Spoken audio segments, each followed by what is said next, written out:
Tuhan, biar lagu tadi adalah sungguh keyakinan kami, iman kami di dalam Tuhan. Engkau sungguh adalah Allah Immanuel, Allah selalu menyertai kami dalam segala suka duka perjalanan kehidupan kami di tengah dunia, bahkan sampai selamanya. Engkau Allah Immanuel, Engkau Allah yang setia, yang tidak pernah meninggalkan kami, selalu menyertai kami dan sepanjang kehidupan kami, bahkan sampai selamanya. Maka biar Tuhan, keyakinan juga membuat kami tetap kuat di tengah dunia. Apa yang dapat kami jalani, ada Engkau Allah Immanuel yang selalu menyertai setiap kami. Saatnya juga Tuhan yang mau kembali merenungkan firman-Mu, bila Engkau juga kembali melawat setiap kami secara pribadi, melalui firman-Mu yang hidup, yang bakal kembali menyegarkan, menguatkan, dan menuntun kehidupan kami. Terima kasih Tuhan, pilih kami menspesialkan kebutuhan kami, hanya Tuhan yang dipermuliakan di tengah kami. Hanya dalam nama Tuhan Yesus Kristus, Tuhan yang hidup, yang begitu mengasihi kami semua, Allah Immanuel yang mengasihi setiap kami. Kami naikkan doa ini. Amin. Silakan duduk kembali Bapak sekalian. Selamat pagi Bapak Ibu Saudara semua. Bersyukur dalam anugerah Tuhan kita boleh ada hari ini sebagaimana kita ada dalam anugerah Tuhan. Setengah tahun sudah kita lalui Bapak sekalian ya. Kita sudah masuk di bulan Juli, berarti 6 bulan sudah kita lewati di tahun ini. Bersyukur kita semua baik-baik, Tuhan menjaga setiap kita. Dan segala suka duka perjalanan kehidupan kita, waktu terus berjalan. Tuhan menolong kita sampai hari ini. Nah sebelum seperti biasa, Bapak sekalian saya ajak kita ingat kembali apa tema tahunan kita. Bapak sekalian masih ingat? Firman itu pelita bagi kakiku dan terang bagi jalanku. Jangan sampai Bapak sekalian ini diulang 1 tahun, bahkan tahun ini kita ulang kembali dengan lebih lengkap ayat ini. Bapak sekalian kita lewati sia-sia Bapak sekalian ya. Kita diingatkan terus panjang tahun supaya kita selalu ingat. Firman tutup pelita bagi kaki kita dan terang bagi jalan kita. Nah kita bersyukur hari ini kita sampai di bulan Juli. Dan bulan Juli ini adalah bulan HUT untuk gereja kita Bapak sekalian ya. Untuk HUT kita bersama. Jadi bulan ini menjadi bulan keluarga besar GKY Palembang. Kira-kira gitu ya. Kita belajar tentang hal gereja. Kita juga belajar tentang HUT kita. Tema tahun ini tentang bertumbuh. Maka tema hari ini kita belajar menjadi hal yang dasar buat kita. Satu tema yang sederhana. Tapi ini realita yang kita hadapi Bapak sekalian ya. Mengapa aku susah bertumbuh? Tentu bertumbuh secara rohani Bapak sekalian, bukan bertumbuh seperti pohon Bapak sekalian ya. Atau kita makin tinggi. Tapi kita bertumbuh secara rohani di dalam Tuhan. Nah waktu saudara datang ke gereja, apakah saudara datang dengan penuh sukacita, penuh semangat, penuh antusias ke tempat ini? Atau ada yang beribadah dengan rasa terpaksa? Aduh udah hari Minggu datang harus ke gereja lagi. Apa karena orang tua, karena guru di sekolah, atau pasangan, atau apapun yang buat kita mau nggak mau datang ke gereja. Sehingga ada kisah ringan yang kita bisa lihat banyak orang Kristen yang mungkin pernah ngalami Bapak sekalian.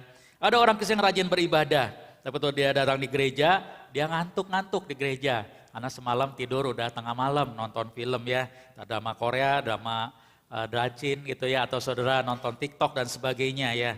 Kecuali saudara memang ada masalah dengan mungkin ada sakit gula, saudara sekalian, atau lever. Orang kalau sakit gula atau lever kadang-kala gampang ngantuk. Ya wajar saudara sekalian ya. Nah itu yang terjadi. Tapi kalau normal itu yang terjadi, orang bisa datang tetap ngantuk-ngantuk. Lalu apa di gereja? Ada akhirnya buka handphone, baca berbagai macam berita, atau chat dengan teman-temannya gitu ya. Selesai ibadah pulang seperti biasa. Nah nanti itu kalau waktu pulang ditanya, tadi di gereja khotbahnya isinya apa? Pasti nggak ada yang ngerti Bapak sekalian karena nggak dengerin. Lalu tinggal bilang, oh ya pengkhotbahnya kurang bagus tadi kayaknya gitu ya. Atau gerejanya dan sebagainya lah saudara ya. Itu bisa terjadi. Mudah-mudahan GKY nggak ada seperti itu sekalian ya. Sudah ibadah 1 minggu hanya 1 kali di hari Minggu, 1,5 jam paling lama 2 jam. Itu waktu yang sangat berharga buat kita. Ada beberapa penelitian risetnya pernah dilakukan Bapak sekalian ya. Ternyata orang rajin ibadah bahkan rajin melayani. Itu tidak menjadi jaminan seorang itu pasti bertumbuh secara rohani. Ini sudah pernah dilakukan risetnya, nanti di ujung saya cerita juga riset yang lebih detailnya Bapak sekalian ya. Pernah dilakukan riset yang begitu dikatakan ternyata rajin ibadah dan rajin melayani pun bahkan dikatakan tidak jadi jaminan seorang pasti bertumbuh secara rohani. Walaupun biasa orang bertumbuh ya melayani, rajin ibadah Bapak sekalian ya. Bahkan Bapak sekalian mendengarkan khotbah dengan rajin, bahkan rajin ikut seminar-seminar, pembinaan gitu ya, bahkan KKR, retreat. Ternyata tidak menjadi jaminan seorang itu bisa bertumbuh secara rohani. Ada riset yang pernah dilakukan di sekuler, tapi juga di gereja kira-kira sama sekalian ya. Biasanya Bapak sekalian kalau orang ikut sesuatu, seminar dan sebagainya itu dikatakan hanya 3-5% itu yang orang setelah pulang melakukannya dan terus secara konsisten. Kebanyakan orang dengar suatu seminar atau suatu KKR atau apapun, mungkin saudara akan pulang semangat, berubah. Tapi 1 minggu, 2 minggu, ada 1 bulan, 2 bulan. Setelah 3 bulan lewat balik lagi seperti aslinya. Orang ikut satu seminar misalnya tentang kerjaan, malas gitu ya, jadi rajin. 3 bulan kemudian malasnya muncul lagi, saudara sekalian. Itu sering terjadi. Orang ikut KKR tahun ini, semangat pulang. 1-2 bulan bersemangat menggebu-gebu. Setelah berapa bulan, padam lagi. Tahun depan harus KKR lagi makanya gitu kan. Retreat ya seperti itu Bapak sekalian ya. Bahkan saudara nggak usah jauh-jauh, pernah dikatakan dari psikologi pernah berikan juga satu riset dikatakan ya. Saudara dengar sesuatu, satu ceramah atau suatu seminar atau khotbah atau apapun, setelah 1 jam, saudara sekalian setelah lewat, itu sisa tinggal 50%. Jadi saudara bisa bayangkan kalau saudara hari ini dengar khotbah, nanti saudara pulang makan siang, setelah makan siang ditanya khotbah tadi apa, mungkin tinggal separuh saudara sekalian. Setelah 1 hari, hilang 70%, sisa tinggal 30% dikatakan. Setelah 1 minggu hilang berapa saudara sekalian? Ingat khotbah minggu lalu, masih ada sisanya enggak saudara sekalian? Itu riset beneran. Nah, apa yang membuat orang itu biasanya orang cepat lupa? Ya karena hanya selewat. Tapi kalau ada pengulangan terus atau saudara melakukan sesuatu, saudara bisa lebih nempel, lebih ingat. Itulah sebabnya kenapa saudara beribadah seringkali khotbah ada pengulangan. Supaya apa? Saudara ingat lebih nempel. Saudara ya, maka saya juga kadang-kadang gambar saya nggak banyak, saudara supaya ingat juga kan. Pernah nggak dengar khotbah ini gitu kan ya, saudara sekalian ya. Nah itu riset yang pernah dilakukan saudara sekalian. Tapi tentu jangan dibalik, tahu gitu nggak usah dengerin khotbah, malas melayani, malas ikut pembinaan, ya makin parah saudara nantinya ya. Nah tapi kita mau belajar bertumbuh. Maka tema kita hari ini tema yang penting buat kita. Jangan kita sedang mengalami. Mengapa aku susah bertumbuh? Saya ajak baca dulu satu bagian firman Tuhan yang sederhana, tapi ini bagian firman Tuhan yang sangat luar biasa sekalian ya. Kita baca sama-sama 1, 2, 3. Tetapi bertumbuhlah dalam kasih karunia dan dalam pengenalan akan Tuhan dan Juru Selamat kita, Yesus Kristus. Baginya kemuliaan sekarang dan sampai selama-lamanya. Tapi bertumbuhlah dalam kasih karunia. Kalau Bapak Ibu punya terjemahan baru yang kedua, itu dalam anugerah. Bahasa aslinya kasih karunia dan anugerah sama. Jadi kalau saya pakai kata kasih karunia, pakai kata anugerah, sama. Bahasa ini kepala kita ya, bahasa aslinya sama. Bertumbuhlah di dalam kasih karunia, atau dalam anugerah dan dalam pengenalan akan Tuhan dan Juru Selamat kita Yesus Kristus. Baginya kemuliaan sekarang dan sampai selama-lamanya. Bertumbuh kalau secara sederhana definisi kita adalah makin mengenal Tuhan tentunya ya, makin mengasihi Tuhan dan berjalan makin dekat dengan Tuhan. Itu yang kita boleh gambarkan. Sebuah buku pernah menuliskan dikatakan bertumbuh itu adalah satu perjalanan kedekatan hubungan yang makin bertambah dengan Kristus, kira-kira gitu ya, bertumbuh itu ya. Jadi satu kedekatan hubungan yang makin dikatakan bertambah dengan Tuhan Yesus, Tuhan dan Juru Selamat kita. Itu artinya bertumbuh Bapak sekalian. Kita makin hari makin kenal Tuhan, makin mengasihi Tuhan, makin dekat sama Tuhan, makin dekat dengan Dia. Itu yang kita lihat tentang bertumbuh Bapak sekalian ya. Nah, maka satu pertanyaan dulu untuk kita, mengapa aku susah bertumbuh? Seorang bernama John Wooden, seorang pelatih bola basket yang legendaris di Amerika, dikatakannya sangat dihormati, yang luar biasa. Dia pernah mengatakan dalam satu rangkaian kalimat yang panjang, dipotong kira-kira ya. Dia katakan bahasa Indonesia kira-kira, jika Anda selesai belajar, maka hidup Anda sudah selesai. Jadi maksudnya kalau seorang itu tidak mau belajar lagi, ya sudah hidup dia sampai di situ, selesai kira-kira gitu ya. Jadi itu satu filosofi yang mengajarkan kita, seorang yang belajar itu harus belajar seumur hidup. Tidak pernah ada batasnya, kita terus belajar. Karena begitu kita tidak mau belajar, kita sudah berhenti untuk bertumbuh. Untuk berhenti untuk maju. Kita udah sampai di situ, bahkan bisa ketinggalan akhirnya. Itu yang terjadi. Nah maka kita belajar di sini hari ini, mengapa aku susah bertumbuh? Hal yang pertama adalah karena kita merasa diri oke. Rasa diri oke, rasa diri cukup, rasa diri puas, itu membuat orang susah untuk bertumbuh lagi. Karena apa? Tidak mau bertumbuh lagi, dia merasa saya sudah oke kok. Bertumbuhan itu bukan prioritas lagi dalam kehidupan dia. Dia merasa sudah cukup, saya sudah oke. Saya sudah ke gereja, apalagi sudah melayani, apalagi kalau tiap hari berdoa, bahkan mungkin baca firman Tuhan, bahkan juga mungkin baca renungan banyak di handphone, dia kirim teman sana sini Bapak sekalian ya. Lalu akhirnya kita merasa nggak perlu lagi ikut pembinaan, kita rasa udah cukup, saya sudah oke, sudah puas seperti ini. Jadi kita susah bertumbuh, karena apa? Kita sudah selesai, tidak mau maju lagi, rasa diri sudah cukup. Nah, satu pertanyaan dulu untuk kita hari ini, apakah ada juga saudara yang hari ini merasa seperti itu? Saya rasa sudah cukup kok, ya orang kita sudah cukup sampai di sini gitu ya. Atau hari ini kita merasa seperti itu? Itu yang pertama. Kenapa saya susah bertumbuh?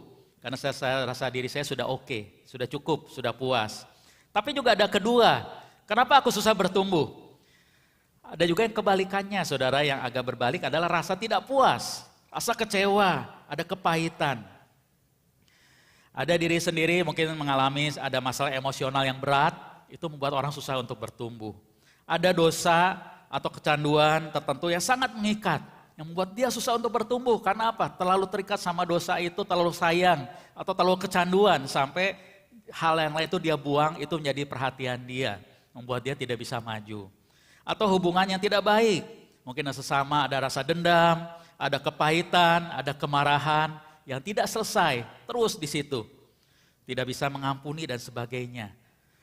Lalu pada gereja mungkin juga rasa kecewa karena gereja tidak berikan seperti yang diharapkan atau diinginkan, atau mungkin bahkan kecewa dengan hamba Tuhan atau majelis atau pengurus gereja. Terus hidup dengan kekecewaan seperti itu, ketidakpuasan dan tidak mau maju lagi. Orang bilang nggak bisa move on gitu ya. Terus di situ nggak bisa mengampuni dan nggak bisa mau bertumbuh kembali. Itu membuat seorang susah untuk bertumbuh. Nah, hari ini pertanyaannya untuk kita Bapak sekalian, apakah ada juga yang merasa seperti ini hari ini? Atau bahkan mungkin sudah bertahun-tahun. Tanpa disadari, sehari, 2 hari, sebulan, 2 bulan, lama-lama itu terus akhirnya kekecewaan, rasa tidak puas, kepahitan itu akhirnya bertahun-tahun mengikat kita. Akhirnya adalah apa saudara sekalian? Kita tidak bertumbuh. Baru kita kalau ingat kembali, iya ya sejak itulah dikatakan kira-kira mungkin kerohan kita jadi mandek.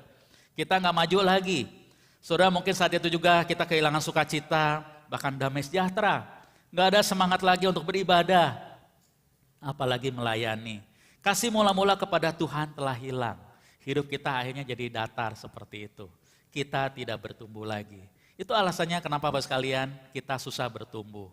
Maka kita boleh meriksa kembali kehidupan kita, kalau kita ada masa seperti itu. Selesaikanlah dalam kehidupan kita. Karena apa? Itu membuat kita susah untuk bertumbuh. Itulah tadi dari banyak orang Kristen, sekian puluh tahun susah untuk bertumbuh. Nah kalau saudara setelah jadi orang Kristen, saudara sekalian sudah lama bahkan mungkin aktif melayani, pasti saudara pernah ketemu kan, entah saudara sendiri ngalami atau orang lain. Tadi yang saya ceritakan itu. Alasan-alasan kenapa kita susah untuk bertumbuh. Kisah-kisah yang tentu menyedihkan.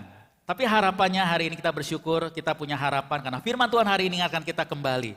Ada harapan, kita bisa bertumbuh. Kita bukan cuma tahu, ya dulu susah bertumbuh, ya sudahlah nasib sudah. Enggak.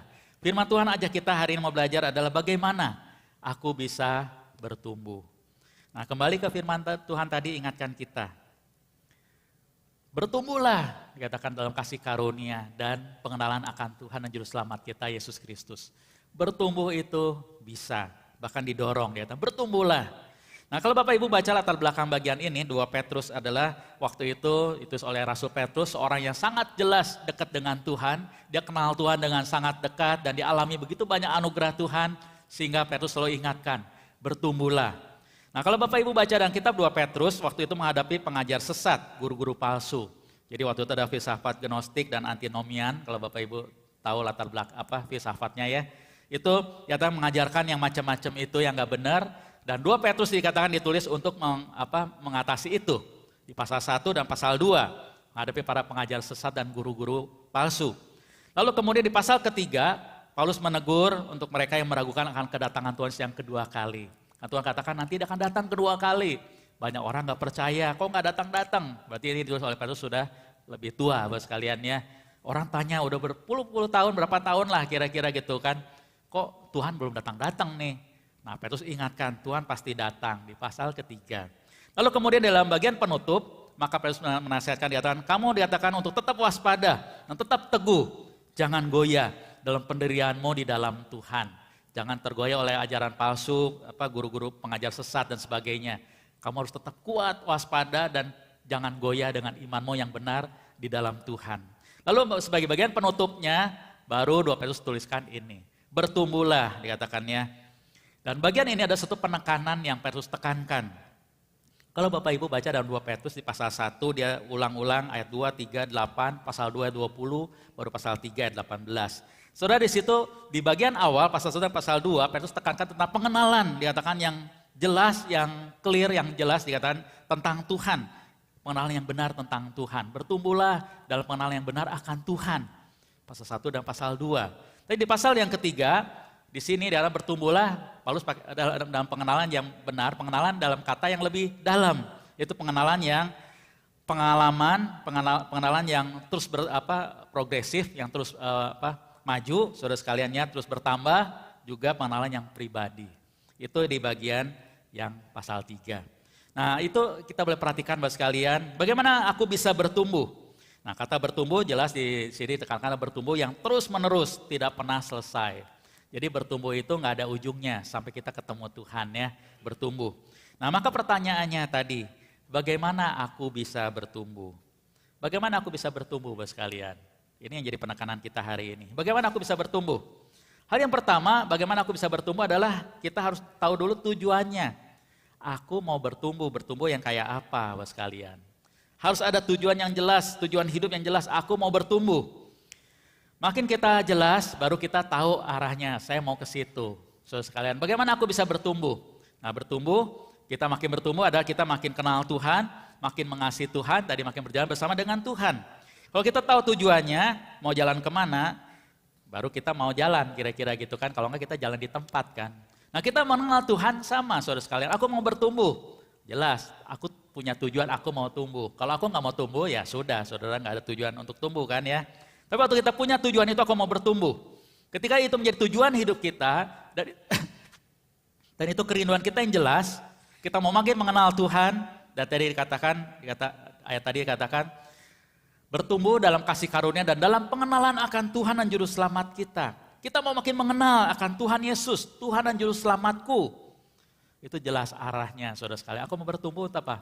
Mengenal Tuhan. Itu jadi tujuan hidup kita, jadi prioritas hidup kita, menjadi sesuatu yang jelas arah hidup kita. Aku mau bertumbuh mengenal Tuhan dan Juru Selamatku, mengenal Tuhan Yesus. Nah pengenalan di sini tadi yang saya sudah ingatkan, pengenalan yang progresif, yang terus bertambah, makin kenal Tuhan. Juga melalui satu pengalaman. Jadi bertumbuh bukan di dalam pikiran, di otak hanya pengetahuan, tapi pengalaman bersama dengan Tuhan secara pribadi. Dan sifatnya pribadi sama Tuhan, saya sama Tuhan. Makin kenal, makin dalam pengalaman perjalanan bersama dengan Tuhan. Itu yang Petrus nasihatkan. Bertumbuhlah dalam pengenalan akan Tuhan. Itu menjadi tujuan kita. Nah hari ini kalau kita boleh sejak dulu Bapak Ibu mikirkan, saudara hari ini apa tujuan hidup kita selama ini? Saudara hari ini kalau kita boleh ingat kembali, apakah bertumbuh menjadi tujuan hidup kita? Belum tentu kan? Apa tujuan hidup kita hari ini? Waktu kita jadi orang Kristen, kira-kira apa tujuan hidup kita Bapak sekalian? Ada jadi orang Kristen cuma tujuannya adalah apa? Mengejar keselamatan. Nggak salah sih, karena itu yang paling penting saudara. Keselamatan kalau saya mati, saya ke surga.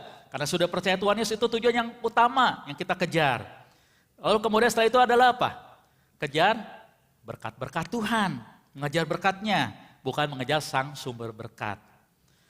Nah hari ini kalau kita berpikir sejenak Bapak sekalian, siapakah Tuhan Yesus dalam kehidupan kita dan kehidupan Bapak Ibu Saudara sekalian? Apakah dia betul Tuhan dan Juru Selamatmu? Atau Tuhan yang menyelamatkan saya masuk surga sudah, tapi bukan sebagai Tuhan. Ya Tuhan, ya di gereja sih jadi Tuhan, tapi hidup kita sehari-hari masih jauh daripada Tuhan. Atau kita sungguh-sungguh menyadari, dia betul adalah Tuhan dan Juru Selamatku. Apa dia sungguh-sungguh menjadi pusat hidup kita, pusat perhatian kita? Aku bertumbuh mengenal Tuhanku, Tuhan dan Juru Selamatku menjadi pusat, menjadi tujuan, jadi satu pusat perhatian hidup kita. Kita mau mengenal Tuhan dan Juru Selamat kita. Kita mengenal Tuhan itu bukan satu hal yang sederhana Bapak sekalian. Karena apa? Kita terlalu kecil, Tuhan maha besar, besar sekali. Gak pernah akan habis sampai selamanya kita kenal Tuhan.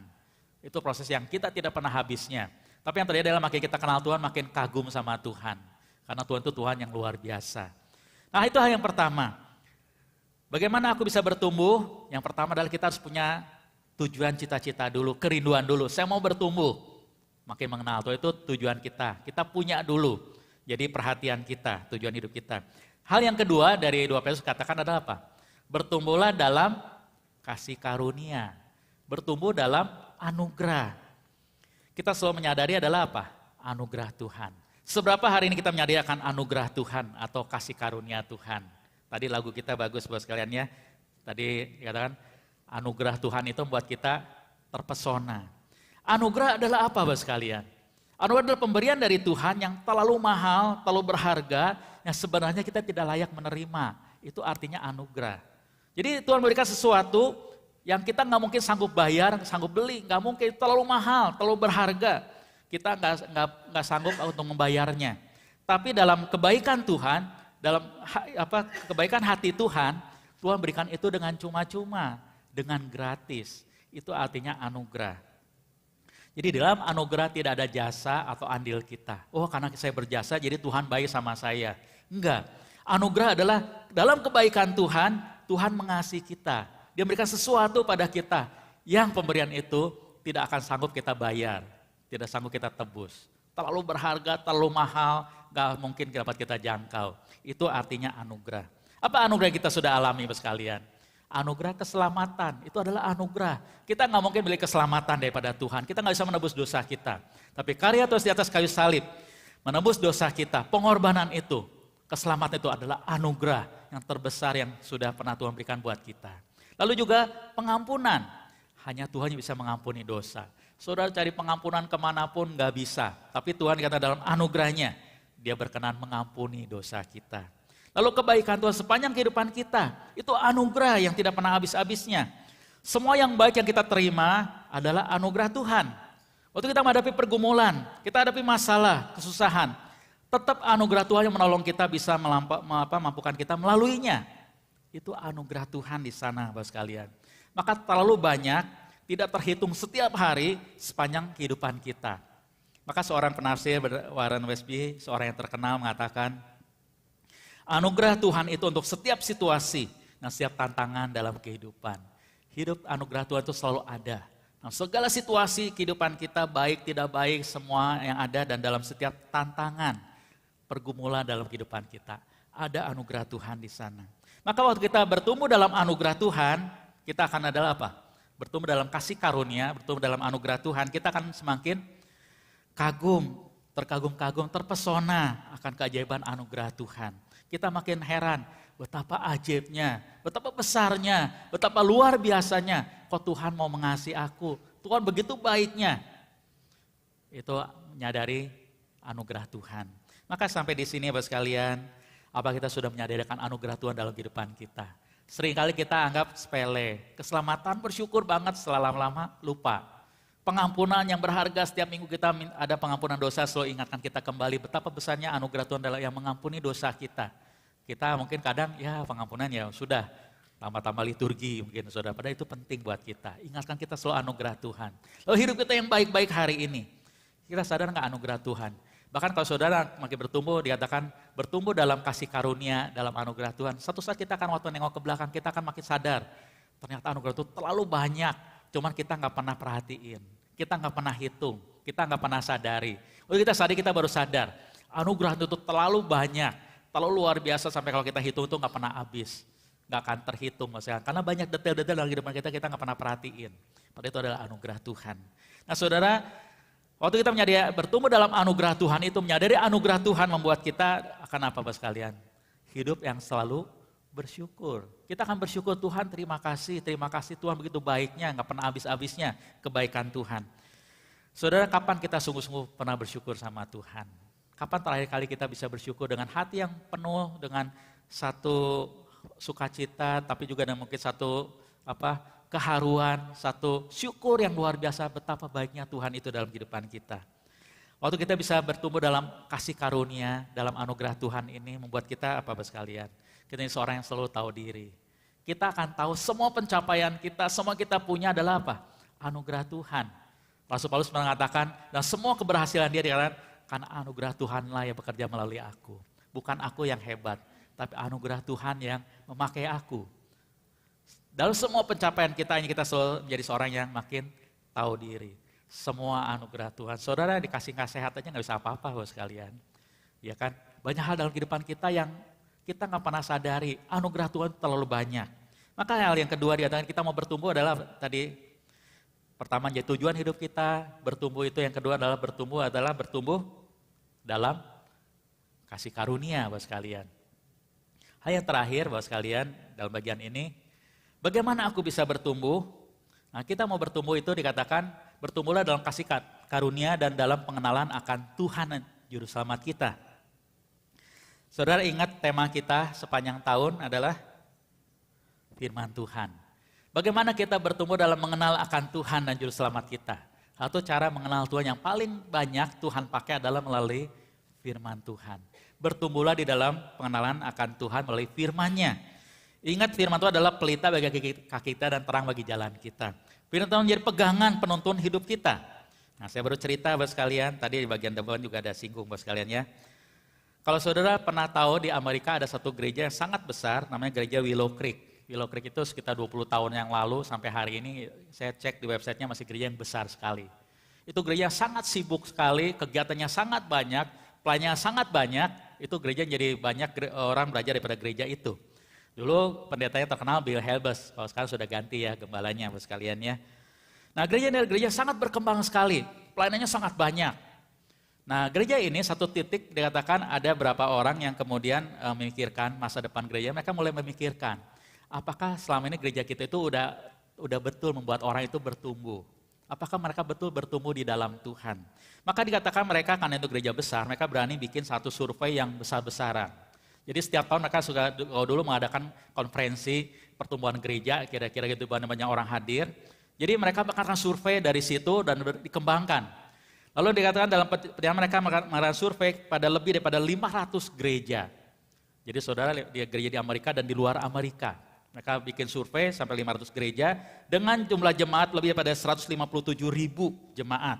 Jadi saya bayangkan yang dia survei itu 157.000 orang Kristen jemaat di berbagai gereja di 500 gereja lebih.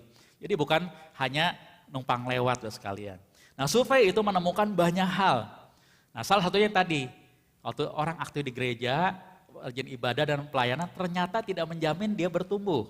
Walaupun itu satu yang menolong orang bertumbuh, tapi tidak jadi jaminan, katakan ya. Nah dalam survei itu dia ternyata kemudian menemukan ada dua kunci yang paling besar yang buat bagaimana seorang Kristus bisa bertumbuh secara rohani yang paling luar biasa. Hanya dua Bapak sekalian. Dari semua itu penemuan itu selain yang lain-lainnya ya, tapi dua yang paling besar yang dikatakan temukan dan yang pertama adalah apa? Waktu seorang itu dikatakan fokusnya kepada Kristus, itu membuat orang betul berubah banyak. Waktu hidup dia terarah pada Tuhan, mau mengenal Tuhan, ini ada satu yang betul-betul merubah dia. Hidupnya betul-betul berubah. Untuk Tuhan, ya Tuhan menjadi fokus utama, ya, tujuan hidup dia, prioritas dalam kehidupan dia, hidup dia betul-betul berubah, bertumbuh. Tapi kemudian dia menemukan hal yang kedua Bapak sekalian. Ternyata dikatakan perenungan firman Tuhan adalah praktek rohani yang paling memberikan pengaruh dalam sepanjang proses pertumbuhan rohani seorang Kristen sepanjang hidup mereka. Jadi seorang Kristen dari pertama kali dia kenal Tuhan sampai terus bertumbuh sampai jadi seorang Kristen yang dewasa, dia katakan hal apa dalam praktek rohani yang paling memberikan pengaruh paling besar adalah apa ternyata? Perenungan firman Tuhan. Sehingga dikatakan tidak ada yang lebih penting bagi pertumbuhan rohani mereka, termasuk ibadah di gereja, aktivitas pelayanan, kelompok kecil, dibandingkan dengan waktu yang dihabiskan untuk perenungan ayat kitab suci. Ternyata waktu seorang merenungkan kitab suci itu dikatakan tidak ada yang melampauinya dikatakan. Tidak ada yang dapat mengalahkan Alkitab. Itu hasil survei ke 157.000 lebih orang Kristen yang bertumbuh dari yang baru kenal Tuhan sampai yang betul-betul melayani dengan sangat baik, bertumbuh dengan sangat baik. Dikatakan ternyata adalah apa? Kunci dalam kehidupan mereka bertumbuh adalah merenungkan firman Tuhan. Maka di sini kita belajar adalah bagaimana kita bisa bertumbuh. Kita bertumbuh dalam merenungkan firman Tuhan. Pentingnya merenungkan firman Tuhan. Di sini jelas bukan merenungkan itu beda dengan membaca firman Tuhan, saudara. Baca juga penting, saudara sekalian ya. Tapi kalau saudara cuma baca, itu cuma masuk di kepala kita jadi pengetahuan. Kalau pengkhotbah salah, saudara tahu, ini khotbah salah nih, salah ngutip mungkin salah ingat dia dan sebagainya, saudara bisa tahu. Tapi beda dengan merenungkan. Kalau merenungkan adalah, kalau bahasa aslinya itu merenungkan itu seperti kalau orang makan itu kayak ngunyah, saudara sekalian gitu ya. Kalau saudara tahu kayak sapi itu kan binatang mama biak, tahu ya. Dia kalau sapi makan rumput itu dikunyahnya lama enggak? lama. Kalau saudara tahu perut sapi itu dia masuk nanti keluar lagi ke bagian mana, dikunyah lagi terus sampai berapa kali baru selesai. Kalau kita kayak makan itu kita dikunyah-kunyah terus sampai betul-betul lalu baru ditelan. Nah betul-betul hancur kira-kira gitu ya. Itu artinya merenungkan itu kira-kira seperti itu gambarannya. Atau ada orang katakan disebutnya internalisasi. Jadi kita sebutnya kalau dengan bahasa sederhana, kita renungkan firman Tuhan menyimpan di dalam hatinya, lalu melakukannya gitu ya. Nah, renungan firman Tuhan itu bukan banyaknya. Kalau saudara bisa renungkan banyak ya luar biasa. Tapi saudara bisa coba renungkan tiap hari satu ayat aja firman Tuhan yang bisa mengubah hidup kita. Hidup saudara akan berubah. Itu satu kenyataan saudara. Kalau hari ini saya suka kasih contoh, misalnya zaman sekarang banyak orang khawatir. Carilah ayat jangan khawatir itu renungkan tiap hari. Setelah berbulan-bulan mungkin ayat itu bicara sama saudara baru merubah hidup saudara. Saudara nggak khawatir lagi. Makanya waktu itu kita pernah 1 tahun merenungkan tentang Mazmur 23. Tuhan adalah gembalaku. Kalau kita tahu Tuhan adalah gembalaku, sampai kita betul nyadari, betul Tuhan gembalaku. Kenapa aku takut ya, hidupku aman dalam tangan Tuhan. Waktu saudara seperti nyambung seperti itu, saudara dalam keadaan apapun, saudara otomatis tidak khawatir, tidak takut lagi. Tuhan gembalaku misalnya. Banyak ayat yang luar biasa dalam firman Tuhan. Kita renungkan. Dan ternyata itulah membuat seorang Kristus bisa bertumbuh dengan jadi seorang yang dewasa. Kita bisa bertumbuh. Maka Bapak sekalian, saya ingatkan sepanjang tahun ini supaya kita menjadi satu hal yang pusat perhatian kita. Renungkan firman Tuhan, bukan banyaknya. Tapi saudara bisa merenungkan dalam kehidupan saudara secara pribadi. Mungkin hanya satu hari kalau kita nggak bisa banyak, hanya satu ayat, 2 ayat juga nggak apa-apa sekalian. Satu perikop saudara baca, renungkan kebenaran apa yang saudara dapatkan, renungkan terus. Dan kemudian saudara simpan dalam hati, lakukan. Apa yang saya bisa belajar di sini yang saya harus berubah. Konsep kita, cara kita melakukan sesuatu dan sebagainya. Firman Tuhan merubah hidup kita. Itu membuat seorang bisa bertumbuh. Nah sebagai kisah penutup sekalian, pernah ada kisah seorang Kristen di Indonesia saudara sekalian ya. Dia namanya Willie Louis Cornelius, dia seorang Kristen ya, dia ceritakan kesaksiannya dalam sebuah tulisan. Dia ceritakan dulu dia dari keluarga yang non-Kristen, jadi belum percaya Tuhan, bahkan orang tua itu sangat anti-Kristen. Kalau ketahuan pulang gereja bisa dipukulin kalau masih kecil kira-kira itu, nggak ada Alkitab di rumah. Jadi keluarga tidak percaya Tuhan dan tidak punya pegangan apa-apa, istilahnya dia nggak tahu Tuhan, ya hidup seperti itu. Nah papanya adalah seorang pengusaha yang lumayan sepertinya gitu ya. Nah tiap malam papanya itu minum minuman keras, sering mabuk-mabuk gitu papanya itu.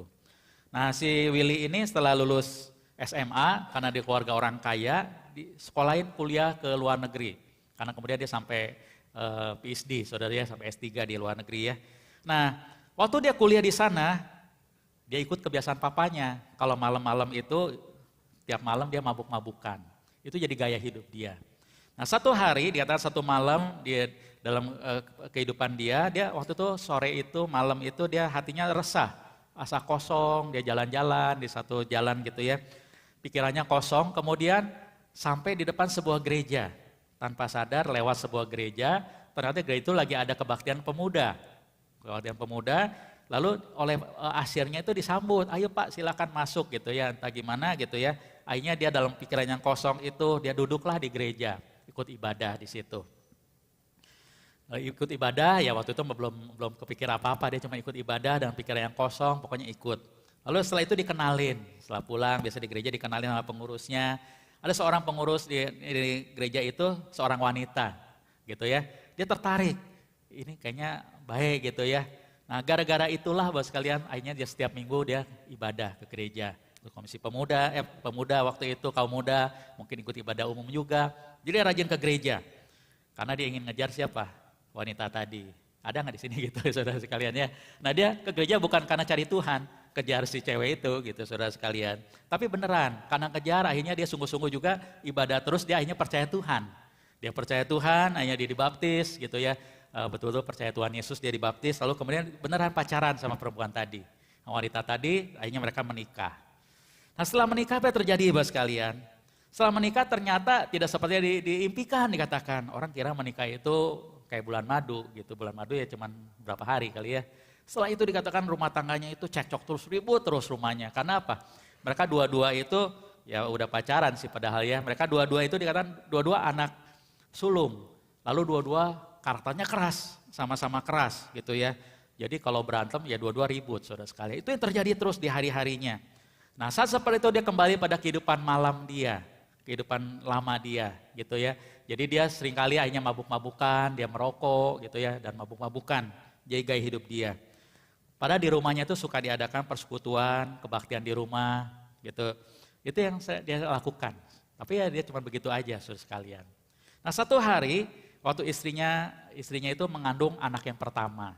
Istri lagi hamil gitu ya, nggak disiapkan berapa bulan saudara sekalian ya. Si Pak Willy ini sakit. Dia sakit harus dirawat di rumah sakit. Waktu dirawat di rumah sakit, sakitnya cukup parah, lalu dokternya katakan, sakitmu itu tidak bisa disembuhkan. Tidak ada harapan kira-kira gitu ya. Tidak bisa disembuhkan, tapi kamu coba deh ke luar negeri, siapa tahu di luar negeri bisa ditolong. Wah begitu dia tahu sakitnya itu, dia sangat kaget, sangat terpukul sekalian. Kenapa? Dia ingat kakeknya sama ayahnya. Kakeknya dan ayahnya itu meninggal karena kanker hati. Kanker hati itu gara-gara apa saudara sekalian? Ya mabuk-mabukan tadi, alkohol yang terlalu parah, mungkin levernya rusak. Jadi kakeknya, papanya sudah, sekarang giliran dia kira-kira gitu Bapak sekalian ya. Maka dikatakan dia begitu kagetnya, terpukul sekali dia berdoa, dia menangis di hadapan Tuhan. Betul-betul sungguh-sungguh cari Tuhan.